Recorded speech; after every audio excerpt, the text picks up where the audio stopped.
कि वो तो आया नहीं अभी तक। नहीं, अपन क्लास कंटिन्यू। अपन क्या है कि अगर कोई मान लीजिए टाइम नहीं कर पाए तो वो रिकॉर्डिंग देख सकते हैं, ठीक है। तो ठीक है। एपीएमआई क्या रहता है? एक स्टैंडर्ड वैल्यूएशन नॉर्म प्रो वो रहता है फॉर पोर्टफोलियो मैनेजर। इससे क्वेश्चन आता है, स्टैंडर्ड वैल्यूएशन मींस एपीएमआई, ठीक है। वैल्यूएशन ऑफ पोर्टफोलियो डेब्ट and money market security bye portfolio shell be carry out. कुछ भी अगर आपको इन्वेस्टमेंट करना है, पोर्टफोलियो डेब्ट हो चाहे money market, by portfolio manage shall be carry out in according with the standard valuation norm prescribe by APMI. APMI impanel valuation agency for purpose of providing security level price to portfolio manager, ठीक है। Portfolio manager shall mandatory use valuation service only obtained from one of more of such impanel valuation agency, ठीक है। आपको जो भी valuation service करनी है वो का जो मैंडेटरी है, यानी कि जो एपीएमआई की एजेंसीज हैं वहां से, ठीक है, for purpose of valuation of डेब्ट एंड मनी मार्केट, ठीक है। Ultimate responsibility for fair valuation किसकी होती है? पोर्टफोलियो मैनेजर्स की होती है, ठीक है। Few due diligence and portfolio manager selection, ये आता है। ये जो चैप्टर है 10, इससे कहीं से भी क्वेश्चन आ सकता है। एक बहुत कॉम्प्लेक्स प्रोसेस है। अगर आपको मैं बोलूं इन्वेस्टमेंट करना है तो आपको पोर्टफोलियो मैनेजर की जरूरत है, लेकिन कैसे सेलेक्ट करना भी प्रॉपर, आपको ये भी डर रहेगा कि रिटर्न मिलेगा नहीं मिलेगा, ठीक है। It involve analysis analyzing lot more than just return. Return के अलावा बहुत कुछ आपको एनालिसिस करना पड़ता है। Detail due diligence process before selecting their portfolio manager, ठीक है। Due diligence involve thorough quantitative qualitative analysis of portfolio manager reputation, key personal and operation, ठीक है। उसका रेपुटेशन कैसा है, ठीक है। Investor should understand the investment process, investment strategy, investing style to approach appropriate how investment return are generated and gauge like likelihood of performance, ठीक है। First step क्या होता है? Is to draft the investment policy statement, जिसको IPS भी बोलते हैं, and determine the asset allocation. This is become easier to select portfolio manager who offer the best mean to implement to express those decisions, ठीक है। Portfolio manager can evaluate on basis of investment philosophy. Portfolio manager can be evaluated, ठीक है। Investment philosophy, investment approach, investment process, strategy, style, past performance, comparing against a benchmark और manager universe, ठीक है। Attention can also be paid to major provision in contract with portfolio manager, ठीक है। Fees and cost crucial factor too. जैसे आप performance तो अच्छा है लेकिन उनकी फीस भी हाई है, ठीक है। तो ये ड्यू डिलिजेंस आपको जब इन पोर्टफोलियो मैनेजर आप सेलेक्ट कर रहे हो तो ये सब चीजें आपको थोड़ी मॉनिटर करनी पड़ेगी, ठीक है। यहां पर चैप्टर 10 खत्म होता है, लेकिन टैक्सेशन जो है बहुत बड़ा चैप्टर है। लेकिन क्या चीजें आती है उसको बस एक बार देखना है। पहला, पीएमएस का टैक्सेशन क्या होता है। पहला, कैटेगरी ऑफ इन्वेस्टर्स, यहां से एक क्वेश्चन आता है। एक होते हैं रेसिडेंशियल इन्वेस्टर, किसे कहा जाता है, यहां से भी क्वेश्चन आता है, ठीक है। Resident in India in financial if they stay in India for 182 100 182 days और मोर इन फाइनेंशियल ईयर, या stay in India for at least 60 days in the financial year और 365 और more in the preceding 4 financial year, तो ये resident in India कहलाता है, ठीक है। रेसिडेंट इंडिविजुअल तीन टाइप के, एक होते हैं ordinary Indian, ordinary resident, tax जिसमें लगता है ग्लोबल इनकम में, नॉन ऑर्डिनरी रेसिडेंट, ठीक है। Tax only on income earn और रिसीव इन इंडिया, ठीक है, along with income derive from business control from India. तो ये दो टाइप के हुए। ये क्वेश्चंस भी आता है, ठीक है। Basic rule of residential individual, tax as per capital gain on equity and डेब्ट, ठीक है। No deduction allow for PMS fees and expense जब कंप्यूट कर रहे हैं कैपिटल गेन। गेन्स क्वालिफाइड होते हैं long term and short term. इसका अभी का जो लेटेस्ट वाला है वो कितना है, इसको देख लेते हैं अपन, ठीक है। रेसिडेंट इंडियन आपको समझ में आ गया होगा, तो नॉन रेसिडेंट इंडियन या पर्सन ऑफ इंडियन ओरिजिन या Indian citizen classified as NRI, अगर वो मीट नहीं करते कंडीशन ऑफ रेसिडेंट इंडिविजुअल, जो यहाँ पे कंडीशन है, अगर उसको मीट नहीं करते, ठीक है। एनआरआई को टैक्स लगता है ओनली ऑन इनकम अर्न और रिसीव इन इंडिया, ठीक है। फॉरेन इनकम पूरी तरीके से एक्सेम्प्टेड रहती है फ्रॉम फ्रॉम इंडियन टैक्सेशन, ठीक है, specially such as lower tax rate on capital gain under double taxation avoidance agreement, जो अप्लाई होता है एनआरआई के लिए, ठीक है। नेक्स्ट होते हैं एनआरआई जो कॉर्पोरेट और ट्रस्ट हैं, ठीक है। उनका टैक्स कैसे लगेगा? Taxation depend on entity structure, may claim PMS expense as business expense if treated as trading entities, ठीक है। ये भी याद रखना है, इजी है, लेकिन क्या होता है कि अपन बहुत डिटेल में कंफ्यूज नहीं होना है इसमें। जितनी चीजें टैक्स से रिलेटेड आप पढ़ते हो, आप परफेक्ट पढ़ो। नहीं समझ में आ रहा है टैक्स से रिलेटेड, कंफ्यूज हो रहे हो, उसको छोड़ दो, कोई दिक्कत नहीं है, ठीक है। बहुत इजी इजी क्वेश्चंस ही आते हैं, जो सिंपल आपको समझ में आ रहे हैं वहीं से क्वेश्चंस आएंगे। मे भी आपने एनआरआई या रेसिडेंशियल इंडियन के बारे में आज सुना होगा, लेकिन एक दो बार उसको रिवाइज करेंगे तो वो भी समझ में आने लगेगा। फिर होता है होल्डिंग पीरियड, ठीक है। कैपिटल गेन जो होता है डेब्ट इंस्ट्रूमेंट में क्लासिफाइड एज लॉन्ग टर्म, अगर होल्डिंग पीरियड 24 महीने से ज्यादा है, ठीक है, ये याद रखिएगा। एलटीसीजी ऑन डेब्ट इन्वेस्टमेंट कितना है? 12.5 under section 112 of income tax act, ठीक है।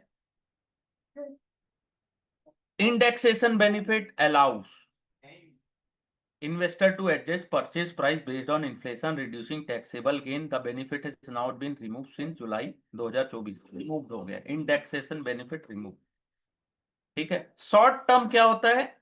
फॉर ऑन डेब्ट इंस्ट्रूमेंट जो 24 महीने से कम के लिए रखा गया उसको शॉर्ट टर्म बोलते हैं।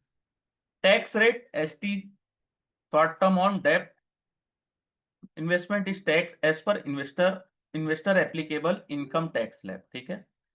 इंटरेस्ट इनकम ऑन डेब्ट टीडीएस लगेगा, सेम सम डेब्ट instrument deduct tax deducted at source before crediting interested to investor, ठीक है। की टेक अवे देखिए, डेब्ट में क्या है? एलटीसीजी 2 साल से ज्यादा के लिए है तो 12.5, शॉर्ट टर्म है तो tax at investor slab, interest income tax as per slab rate without indexation benefit, ठीक है। टैक्सेशन जो इक्विटी में लगेगा मींस शेयर मार्केट में, तो लॉन्ग टर्म का क्या है? जो 12 महीने से ऊपर है। शॉर्ट टर्म क्या है? जो 12 महीने से लेस है। तो टैक्स रेट कितना है? 12.5 without indexation benefit under section 112 of income tax act, ठीक है।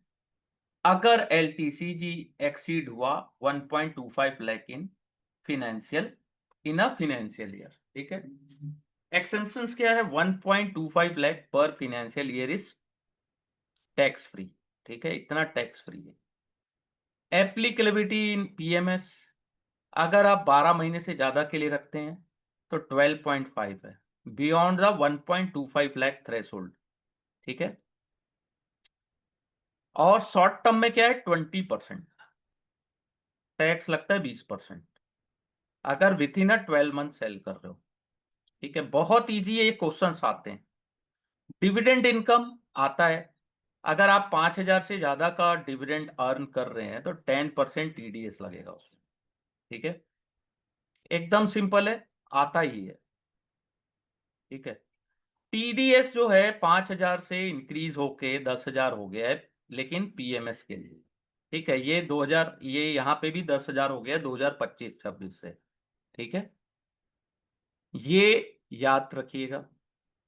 डेरिवेटिव में क्या टैक्स लगता है, ये इंपॉर्टेंट है थोड़ा। Derivative are treated differently, treated as a business income, इसे business income as a treat किया जाता है rather than capital gain. Apply to both RI and NRI, subject to tax rule. Profit and gain from business और professions, ठीक है। Tax treatment क्या है? Income from derivative trading is added to total taxable income and is tax as per individual income tax slab, ठीक है। Set of treatment of loss from derivative, set of loss कितने साल के लिए होता है? 8 साल के लिए। ठीक है। कैरी फॉरवर्ड कितने साल के लिए कर सकते हैं? 8 साल के लिए। ये क्वेश्चन तो आता ही आता है। ठीक है। टर्नओवर आपका दो, ये audit requirement for derivative transactions, ये आप अगर, ये जनरली पूछा नहीं जाता है लेकिन जानना जरूरी है। टर्नओवर अगर 2 करोड़ से अप टू 2 करोड़ है, और 2 करोड़ और प्रॉफिट आपका है लेस देन 6% ऑफ टर्नओवर, ठीक है, ये आप ऑप्ट आउट कर सकते हो। टर्नओवर 2 करोड़ से 10 करोड़ है और 95% ट्रांजेक्शन डिजिटल है, तो कोई टैक्स ऑडिट रिक्वायर नहीं है, इरेस्पेक्टिव ऑफ प्रॉफिट और लॉस। 10 करोड़ से ऊपर है तो मैंडेटरी है। ठीक है। आपको लॉस हो रहा है कि प्रॉफिट हो रहा है मतलब नहीं उससे। ठीक है। NRI can not trade in derivative directly, अगर टैक्सेशन, अगर एनआरआई की बात करें, बट वो इन्वेस्ट कर सकते हैं थ्रू पीएमएस। ठीक है। उसमें भी डेरिवेटिव इनकम क्लासिफाइड होगी एज अ बिजनेस इनकम, और टैक्स एप्लीकेबल होगा जो भी रेट है स्लैब के अनुसार। टीडीएस में apply, PMS provider is required to deduct tax on behalf of NRI. ठीक है। पीएमएस का जो फीस एंड एक्सपेंस है, are they tax deductible? Fees such as management, brokerage, GST, performance fees not deductible. ठीक है। while computing capital gain tax, capital gain tax is calculated only on the sale price minus the acquisition cost। ठीक है। Without any deduction of PMS. Tax under business income, अगर आप treat करते हैं investment as a business, PMS expense में भी deductible under PMS income, business income. ठीक है। जीएसटी लगेगा, ये question, GST on PMS fees, yes, 18% GST. ठीक है। टैक्स रिपोर्टिंग एंड कंप्लायंस आपको उसका जो रेगुलेशन है 2020 का, उसके अकॉर्डिंग करना है। ठीक है। Required to provide investor with periodic taxation report to ensure transparency, compliance and easy of tax filing. ठीक है। Regulation requirement for taxation report, regulation 30 है जनरली, कई बार आता है नहीं आता इससे क्वेश्चन। ठीक है। जो इजी इजी है इसको देखिएगा, बहुत इजी है, केवल आपको नंबर्स एक बार याद करना है। ठीक है।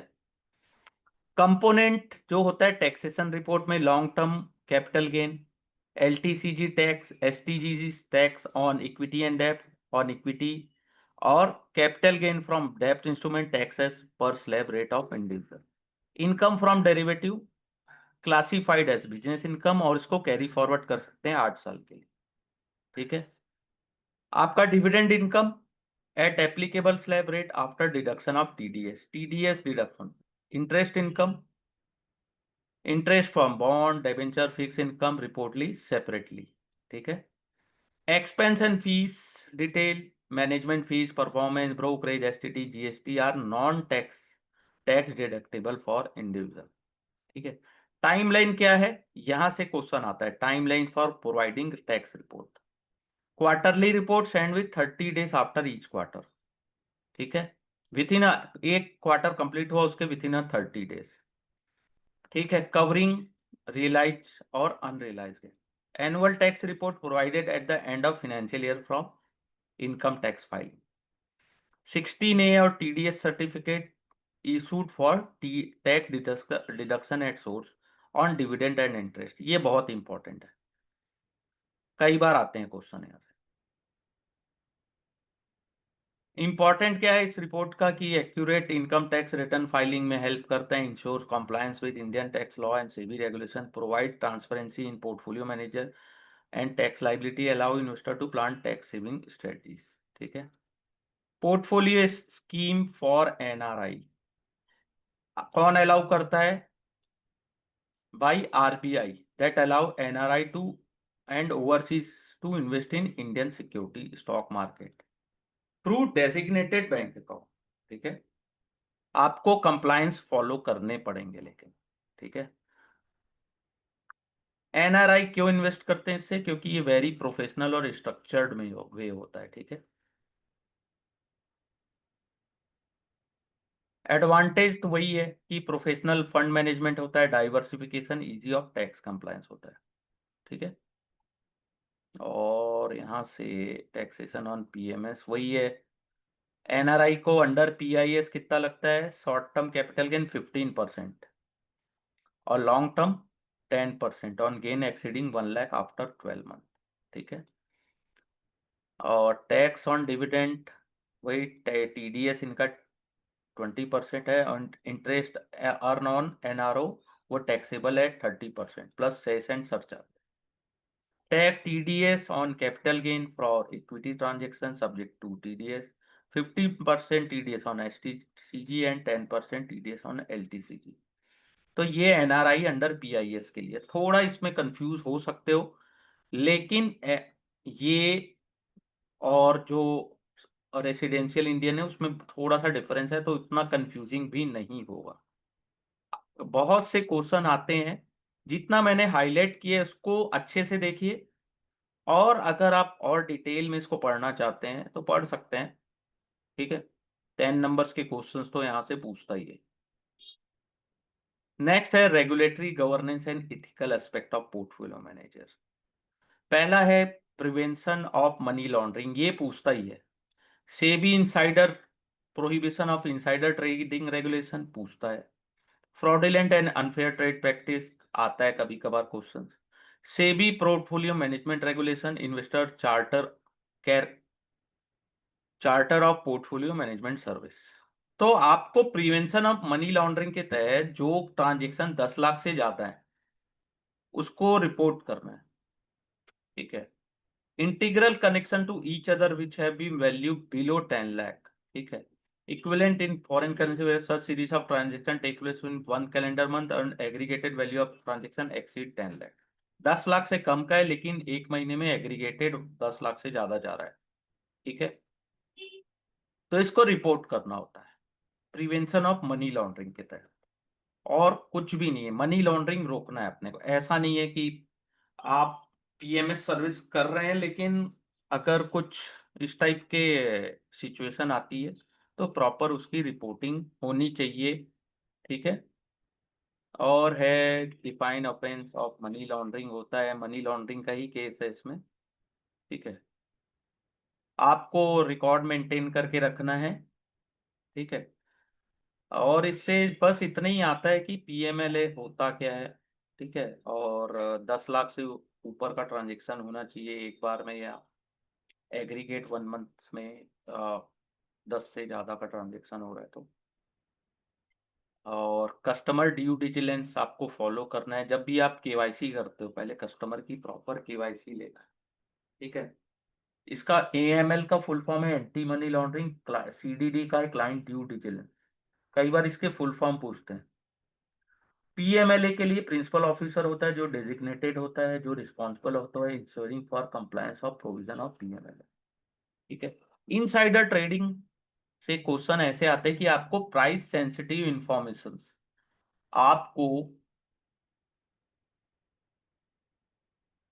उसको यूज करके आपको ट्रेड नहीं करना है। जैसे आपको पब्लिक डोमेन में जो इंफॉर्मेशन अवेलेबल नहीं है आपको पता चल गई, आप मार्केट आप उस कंपनी से क्लोजली हो या स्टॉक एक्सचेंज में हो या कहीं भी हो, लेकिन अगर आपको पता चला है इस टाइप की इंफॉर्मेशन है जो पब्लिक डेविएशन में पब्लिक डोमेन में अवेलेबल नहीं है, लेकिन अगर वो न्यूज़ बाहर आती है तो प्राइस सेंसिटिव इंफॉर्मेशन है जो शेयर के प्राइस में एक बड़ा इम्पैक्ट अपसाइड या डाउनसाइड दे सकती है। ठीक है। तो इसके लिए कोड ऑफ कंडक्ट फॉलो किया जाता है जिसको चाइनीज वॉल बोला जाता है, जहां पे जो इनसाइडर इंफॉर्मेशन या इनसाइडर एरिया होता है, जहां पे अगर आपको सेंसिटिव डेटा या ऐसा एक सेपरेट वो रहता है कि वहां से आप बातें लीक नहीं होती, वहां पे प्रॉपर उसका मॉनिटरिंग होती है। ठीक है। केवल उन्हीं लोगों को पता होता है जिसको नीड टू नो बेसिस में, जिसको जरूरत है। ठीक है। तो इसको बोलते हैं चाइनीज वॉल प्रोसीजर। केवल वही इंसान उस रूम में आ सकता है जिसको आपने ऑथराइज किया हो। ऐसा नहीं कि आपका ऑफिस बहुत बड़ा है लेकिन एक ऐसा भी रूम होता है या एक ऐसा एरिया होता है जहाँ पे इस टाइप की इंफॉर्मेशन में बात किया जाता है। ठीक है, तो ये यहाँ से भी क्वेश्चन आते हैं, इसको याद रखिएगा। सेबी ने जो इनसाइडर ट्रेडिंग रेगुलेशन लाया 2015 में लाया। ठीक है, और इससे रिलेटेड जो है फ्रॉडुलेंट एक्टिविटी का है कि कोई मार्केट में फ्रॉडुलेंट मैनर में बाय सेल और डील तो नहीं कर रहा है। कोई एम्प्लॉय है, वो परचेज सेल तो नहीं कर रहा है, सिक्योरिटीज को लिस्टेड है या प्रपोज टू बी लिस्टेड होने वाली है। ठीक है, ऐसी स्कीम डिवाइस या आर्टी कुछ ऐसा डी फ्रॉड तो नहीं कर रहा है कुछ। ठीक है, ये इस एक्ट के अंदर आता है, prohibition of fraudulent and unfair trade practice. और इससे ज़्यादा तो कुछ नहीं है, बस यही है स्वेबी पोर्टफोलियो मैनेजर रेगुलेशंस। इससे कुछ क्वेश्चन आते हैं, जैसे पोर्टफोलियो का क्या मतलब है? Total holding of security and good belonging to any person. Means मैं अपनी बात करूँ तो पोर्टफोलियो क्या है? जो सिक्योरिटीज एंड गुड्स मैंने बाय करके रखा है कि एक्सपेक्टेशन है कि वो अच्छा रिटर्न देगा। प्रिंसिपल ऑफिसर से रिलेटेड आता है कि वो employ of the portfolio manager जो कि डेजिग्नेटेड किया गया है, जो, ठीक है, बाय पोर्टफोलियो मैनेजर और रिस्पॉन्सिबल है for decision made by portfolio manager for management और administration of portfolio of security of fund of client as case में be all other operation of portfolio manager. तो ये क्वेश्चन आता है कई बार पोर्ट प्रिंसिपल ऑफिसर से रिलेटेड। फिर रजिस्ट्रेशन एज पोर्टफोलियो मैनेजर आपको कैसे मिलेगा? ठीक है, ये इससे क्वेश्चंस आते हैं। तो सर्टिफिकेट ऑफ रजिस्टर्ड रजिस्ट्रेशन किसको मिलता है? पोर्टफोलियो मैनेजर सर रेगुलेशन को। ठीक है, जो सेबी एक्ट और सेबी पोर्टफोलियो मैनेजर रेगुलेशंस को फॉलो करे, यानी कि अबीड बाय प्रोविजन, यानी कि अगर आप पोर्टफोलियो मैनेजर हो तो आपको ये सब फॉलो करना ही है। ठीक है, prior approval in case of change of control, अगर आप कंट्रोल को चेंज करते हो तो आपको सेबी से प्रॉपर अप्रूव लेना है। ठीक है, portfolio manager shall forthwith inform SEBI in writing any information on particular previous submitted to SEBI अगर फॉल्स या मिसलीडिंग है। ठीक है, सेबी पोर्टफोलियो मैनेजर फीस भी पेड करते हैं अगर उन्हें रजिस्ट्रेशन चाहिए सेबी पीएमएस रेगुलेशन का। एडुकेट स्टेप लेना चाहिए ग्रीवेनेंस में, अगर इन्वेस्टर को कोई प्रॉब्लम है तो उसका ग्रीवेनेंस को भी फॉलो आपको करना है, यानी कि एज सुन एज पॉसिबल उनका ग्रीवेनेंस दूर करना है। उसके लिए टाइम पीरियड होता है 21 डेज। ठीक है, अगर आप कुछ गलत करते पाए जाते हो तो क्या होता है?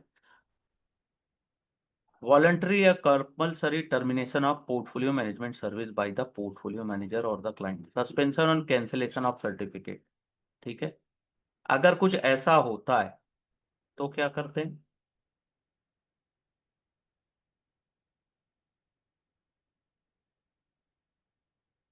अगर मान लो सस्पेंड हो गया उनका सर्टिफिकेट, बैंक करप्ट हो गया, या और लिक्विडेशन ऑफ पोर्टफोलियो मैनेजर, तो ये क्या करते हैं अपन? The agreement refer as PML regulation, the fund और security can be withdrawal by the client before maturity of contract. Means आपने कॉन्ट्रैक्ट किया हुआ है लेकिन अगर आपको लग रहा है कि टर्मिनेशन हो गया है वो पीएमएस सर्विस का, ठीक है, सस्पेंड हो गया उनका रजिस्ट्रेशन, बैंक करप्ट या लिक्विडिटी प्रॉब्लम है। ठीक है, अगर ऐसा कुछ होता है, discretionary portfolio manager shall invest of इस क्लाइंट इन सिक्योरिटी लिस्टेड और traded recognise more money mutual fund and security specify by time to time by SEBI on behalf portfolio manager shall offering non discretionary advice service में invest और provide advice for investment up to 25% asset under management of such client in unlisted securities. ठीक है, 100% portfolio manager offer discretionary for investment up to 100% of asset under AUM। ठीक है, आप non discretionary या advisory service में 25%। ठीक है, और डिस्क्रिशनरी या और नॉन डिस्क्रिशनरी और advisory for investment up to 100% of large value of accredited investor in unlisted security, लेकिन subject to appropriate disclosure of disclosure document and term agree between client and portfolio manager. और यहाँ से तो report to be furnish by client, client के द्वारा क्या report दिया जाता है कि the portfolio manager self furnish periodically या रिपोर्ट टू क्लाइंट। देना है आपको, लेकिन but not exceed a period of 3 month as and when required by client, आपको देना है। Such report shall contain the following: composition and value of portfolio, ये बहुत इंपॉर्टेंट है, ठीक है। Composition and value of portfolio, description of security in goods, number of security, value of security held in portfolio, unit of good, value of good, transaction जो आपने किया है उसकी detail, purchase and sale, beneficial interest अगर आपने receive किया है in the form and interest, dividend, bonus share, right share, expense जो हुआ है उसके बारे में, ठीक है, जो खर्चे किए हैं, detail of risk foreseen by portfolio manager and risk relating to security by portfolio manager for investment और डिसइन्वेस्टमेंट, ठीक है। Default in payment of coupon और एनी अदर, वो भी आपके जो रिपोर्ट है उसमें होना चाहिए, ठीक है। डिस्क्लोजर भी देना है आपको इसके अलावा, ये बहुत इंपॉर्टेंट है, बहुत इजी है। अच्छे से एक बार रीड करेंगे, उसको समझेंगे तो ज्यादा अच्छा होगा, याद करेंगे तो हो सकता है भूल जाए। डिस्क्लोजर भी देना है, can disclose to SEBI as and when require the following information, ठीक है। Particular regarding the management of portfolio, any change in information and particular previously fund, ठीक है। और कुछ तो prior consent of client in regarding investment in security, आपको एक consent लेना है रिटर्न में, ठीक है। जब भी आप जो आईपीएस अपन साइन कराते हैं उसमें आपको पता होना चाहिए कि आप, यानी कि क्लाइंट को पता होना चाहिए कि कहाँ इन्वेस्टमेंट होने वाला है, कितना होने वाला है, डेप्थ में कितना, इक्विटी में कितना है, जैसा अपन ने प्रीवियस चैप्टर्स में देखा था। कोड ऑफ कंडक्ट, ये बहुत इंपॉर्टेंट है, बहुत बहुत। आपको पीएमएस रेगुलेशन 2020 को फॉलो करना है, पीएमएस डिस्ट्रीब्यूटर को, इसको पढ़ के ही जाना, इसको छोड़ना नहीं। एपीएमआई सर्कुलर जो टाइम टू टाइम होता है related to distributor, distribution, advertising practice of portfolio manager, इसको भी फॉलो करना है। High standard of integrity, promptitude, fairness भी फॉलो करना है। Act with the due skill, care and diligence in conduct of all their business, ठीक है। Risk profiling, investor का रिस्क प्रोफाइल क्या है, इंटरेस्ट क्या है, सुटेबिलिटी क्या है फाइनेंशियल लीड की। Take necessary step to ensure client interest, ठीक है। Be full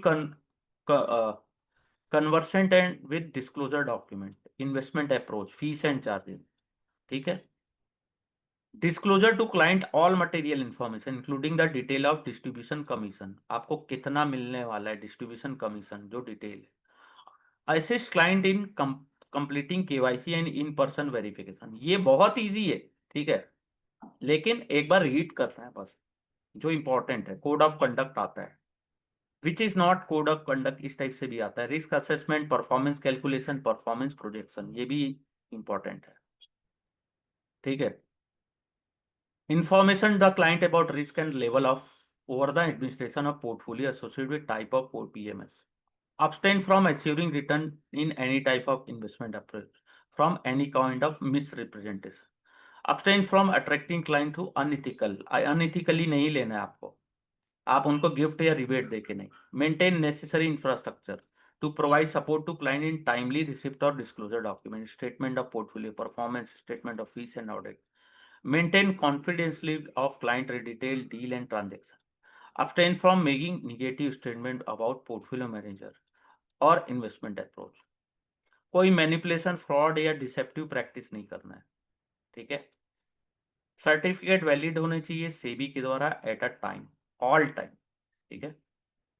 investor charter for portfolio service, investor के क्या है, vision and mission statement of investor, appropriate risk profiling, disclosure form को आप साइन करना है, executing the PMS agreement, open PMS account including DMAT for resident non NRI, ये generally एक बार देख लीजिएगा, लेकिन जो मैंने इससे पहले बताया वो ज्यादा इंपॉर्टेंट है। बाकी और कुछ भी नहीं है इसके अलावा, इतना जो मैंने बताया वो प्रॉपर हाईलाइट है। और कुछ आपके क्वेश्चंस है तो आप पूछ सकते हो।